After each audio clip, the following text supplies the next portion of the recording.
دانتوں کی صفائی نہ رکھنے کی وجہ سے دانت اور داڑھ میں درد بہت زیادہ عام ہو چکا ہے۔ کسی نے پوچھا کہ آپ دانت یا داڑھ میں درد ہو تو اس سے نجات کا کوئی وظیفہ ارشاد فرمائیں۔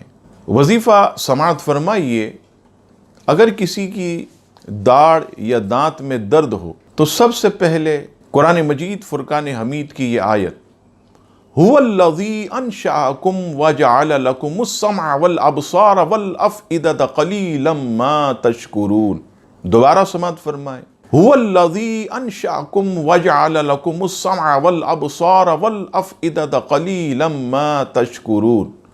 درد والی جگہ پر انگلی رکھ کر 7 مرتبہ یہ آیت پڑھیں، انشاءاللہ درد جو ہے ختم ہوگا۔ اور دوسرا عمل جو ہے، شہد اپنی انگلی پر لیں اور تمام دانتوں پر، داڑھوں پر اسے مل لیں، تھوڑی دیر رکھیں، انشاءاللہ تبارک و تعالی اس سے بھی دانت اور داڑھوں کی جو بیماری ہے، جو درد ہے، وہ ختم ہوگا۔ اللہ تبارک و تعالی ہر مسلمان کو ہر قسم کی مہلک بیماری سے محفوظ فرمائے، آمین ثم آمین۔